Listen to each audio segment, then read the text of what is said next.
ठुल में कराची जे गाज़ी ॻोठ ते पुलिस चढ़ाई ऐं औरतुनि ते फायरिंग वारे वाक़े ख़िलाफ़ जस्कम पारां एहतजाजी मुज़ाहिरो कयो वियो।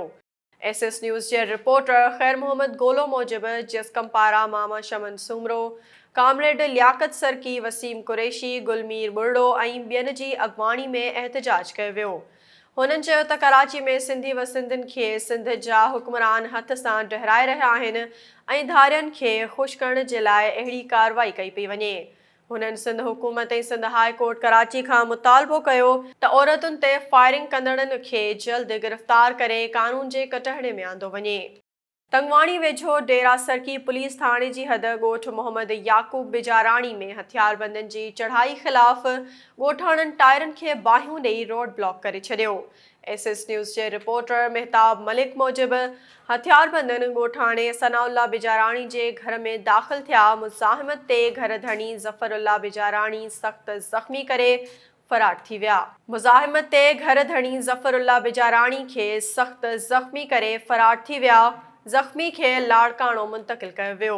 वाक़े ख़िलाफ़ बिजाराणी बिरादरी जे माण्हुनि सोकड़ स्टॉप ठुल कंदकोट रोड ते टायरनि खे बाहियूं ॾेई रोड ब्लॉक करे छॾियो। गाॾियुनि जूं कतारूं बीहजी वयूं। उन मौक़े ते ॻोठाणनि मीर बिजाराणी, अलीशेर बिजाराणी, नजीबुल्ला बिजाराणी ऐं ॿियनि चयो त इतला बावजूदि पुलिस नाहे पहुती। भत्ते लाइ हथियारबंदनि जीअण जंजाल करे छॾियो आहे। हुननि पुलिस जे आला इख़्तियारनि खां घुर कई त जवाबदारनि ख़िलाफ़ कार्रवाई करे खैन तहफ़्फ़ुज़ फ़राहम करे इंसाफ़ कयो वञे। शहदादपुर तालके जे ॻोठ छुट्टो बागराणी वासी औरतुनि परवीन सोलंगी, नियामत सोलंगी ऐं फ़ौज़िया सोलंगी घर ऐं प्लॉट ते कब्ज़े ख़िलाफ़ बुख हड़ताली कैंप क़ाइमु करे छॾी। एसएस न्यूज़ जे रिपोर्टर मोहम्मद रिज़वान पंहिर मूजिबि हुननि प्रेस क्लब अॻियां कैंप क़ाइमु करे मासूम ॿारनि सां गॾु कब्ज़ा माफ़िया ऐं पुलिस ख़िलाफ़ अलामती बुख हड़ताल करे एहतजाज कयो। उन मौक़े ते औरतुनि दाहूं कंदे चयो त ॾोहारी क़िस्म जे माण्हुनि अयाज़ उर्फ़ नूर मोहम्मद, वक़ार उर्फ़ सफ़र सोलंगी, साजिद उर्फ़ शाका ऐं ॿियनि घर ते कब्ज़ो करे फ़ौज़िया खे 6 नियाणियुनि समेत सख़्त तशदुद जो निशानो बणाए घर मां कढी छॾियो आहे। हुननि ॿुधायो त ज़ख़्मी फ़ौज़िया जूं ॿाहूं भॻल आहिनि, जंहिं जो मेडिकल सर्टिफ़िकेट पिणु मौजूदु आहे, पर पुलिस संदनि दाह ॿुधण लाइ तयारु नाहे। हुननि घुर कई त कब्ज़ा माफ़िया बाअसरनि खे गिरफ़्तार करे असांजो घर ऐं प्लॉट ख़ाली कराए ॾिना वञनि।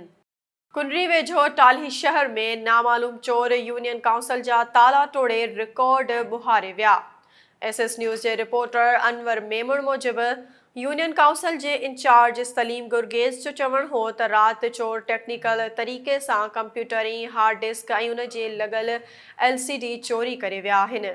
हुन चयो त यूनियन जो सॼो रिकॉर्ड ऐं नादरा जे अहम डेटा खणी चोर आसानी सां फरार थी विया। पुलिस जाइ वारदात ते पहुची इंक्वायरी शुरू करे छॾी। मीरपुर माथेलो वेझो ॻोठ जहानपुर शरीफ़ में बरसाति सबबि हाई स्कूल जी छित किरी पई। स्कूल जो फर्नीचर तबाह थी वियो। एसएस न्यूज़ जे रिपोर्टर ख़ैर मोहम्मद गोलो मूजिबि ॻोठ जहानपुर शरीफ़ जे हाई स्कूल जी छित किरी पई। छित किरण सबबि स्कूल जो समूरो फर्नीचर बि तबाह थी वियो। हाई स्कूल जे हेड मास्टर अब्दुल जब्बार शाह मीडिया खे ॿुधायो त कुझु अरसो अॻु स्कूल जी मरमत जो ठीको यासिन इंढण खे ॾिनो वियो हो, जंहिं स्कूल जी मरमत में नाक़स मटीरियल इस्तेमालु कयो। हुन तालीम खाते जे आफ़ीसरनि खां मुतालबो कयो त ठेकेदार ख़िलाफ़ कार्रवाई कई वञे। दाऊ जहानपुर भरिसां मोहम्मदपुर थाणे जी हद ॻोठ मस्ती खान दस्ती में पाणी जे वारे तां दश्ती बिरादरी जे ॿिनि धुरियुनि में झेड़ो, लठियूं ऐं कुहाड़ियूं लॻण सबबि ॿिन्ही धुरियुनि जा 11 ॼणा ज़ख़्मी थी पिया। एसएस न्यूज़ जे रिपोर्टर गुल मोहम्मद लाशारी मूजिबि झेड़े में ज़ख़्मी थियलनि में मोहम्मद बख्श, लखमीर, हामिद, मोला बख्श, लाल बख्श, शौकत, ईदन, अब्दुल मालिक ऐं ॿिया शामिल आहिनि। पुलिस पहुची ज़ख़्मियुनि खे तालका अस्पताल ॻड़ी खैरो मुंतक़िल करे छॾियो। ज़ख़्मियुनि मां 2 ॼणनि जी हालति ॻणिती जोगी हुजण सबबि खैन लाड़काणे मुंतक़िल कयो वियो। पंगियो में गोलार्ची जे सहाफ़ी यासीन आराई ते पुलिस पारां ड्यूटी अटकाव जो कूड़ो केस दाख़िल करण ख़िलाफ़ प्रेस क्लब अॻियां सहाफ़िन एहतजाजी मुज़ाहिरो कयो।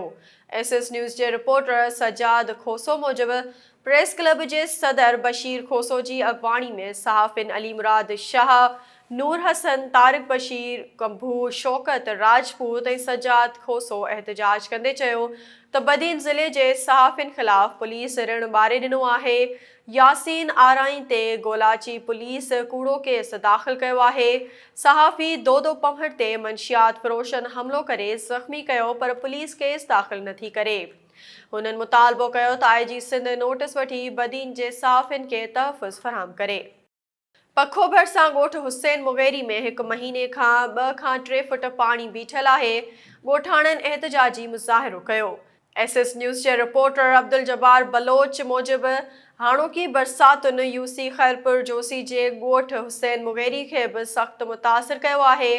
ॻोठ में 2 खां 3 फुट बरसाती पाणी बीहजी वियो आहे। ॻोठ जे रस्तनि ऐं घिटिन में पिणु पाणी बीठल आहे। 1 महीने खां ॻोठ में बरसाती पाणी बीहण सबबि नांग बलाऊं निकिरी आयूं आहिनि। मच्छरनि जो आज़ार पिणु वधी वियो आहे। ॻोठाणनि फ़ौरी तौर ते पाणी कढण जो मुतालबो कयो।